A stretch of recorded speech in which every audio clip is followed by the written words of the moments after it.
sort of full environmental mission of Lower East Side Ecology Center. Okay. Get on. Yeah. Okay. So your full name is? Zoe Mills. Zoe? Zoe Mills.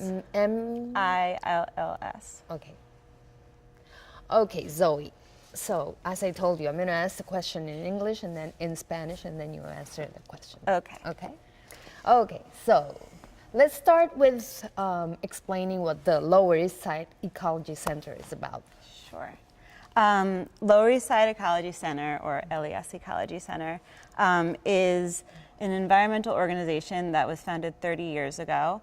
It was founded with the mission of providing access for New Yorkers to act responsibly about the environment. So 30 years ago, that meant like plastic and metal recycling, which at the time the city wasn't yet doing.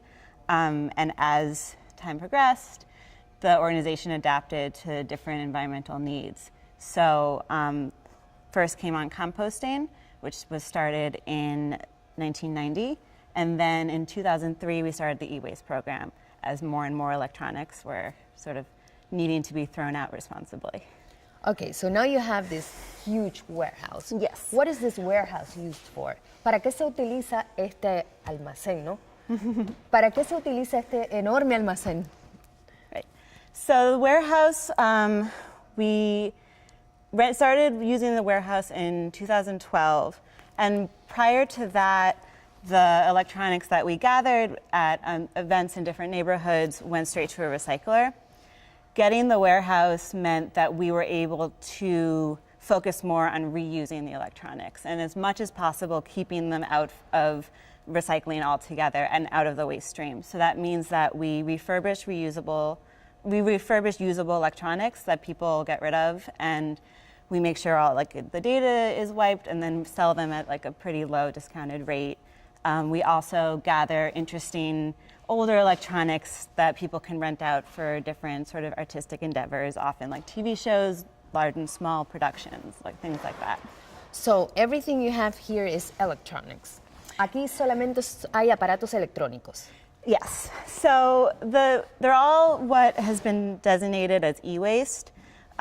What is that designated as e-waste comes from legislation. Mm-hmm. The reason we have to be recycling e-waste at all is there's a New York State law that was implemented about 5 years ago and has been sort of rolling in its enactment. So people need to recycle their electronics.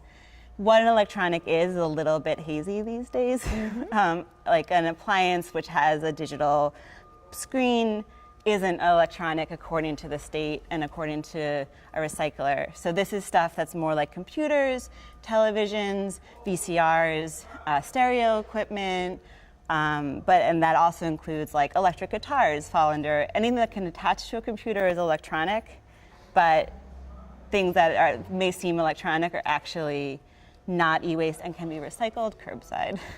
I can see you have a lot of TVs here. Is that what you receive the most?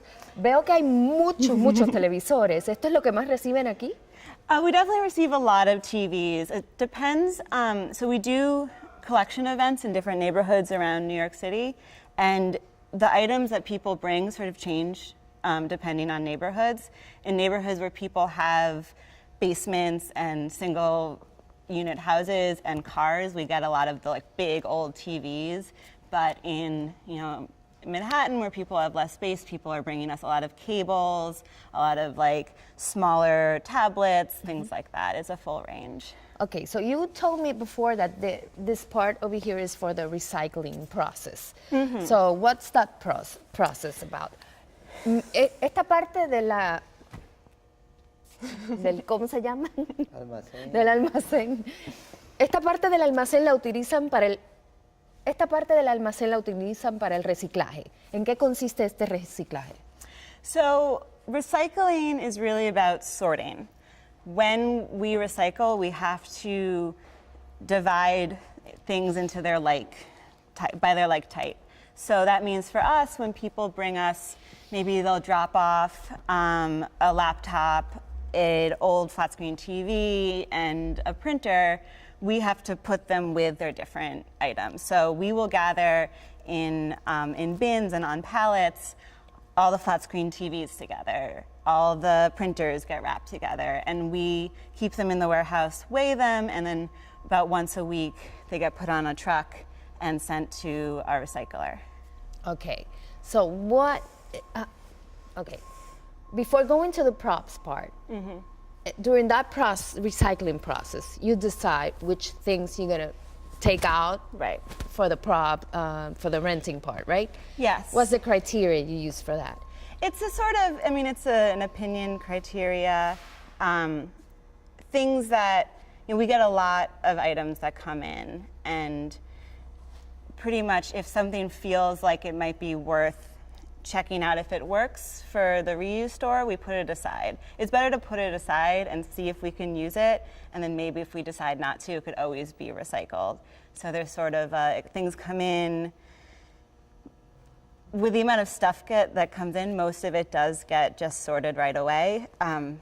But whenever there's an item of interest, it gets put aside. Cell phones always get smartphones always get put aside. People really like to buy those in our store. Laptops, things like that, like things we know people want to be buying. Okay, let's go to the props part. Okay. Vámonos para la parte interesante del almacén, donde están las cosas que se utilizan para rentar. Who do you rent for? ¿A quiénes les rentan estos? So we rent for mainly TV production. There's also smaller artists who rent from us, people who know us in the neighborhood. But we've also gotten a bit of a reputation in the TV business from set dressers that we have this library of objects that you probably couldn't find other places, and that we rent for, as industry standards go, on the cheap. So.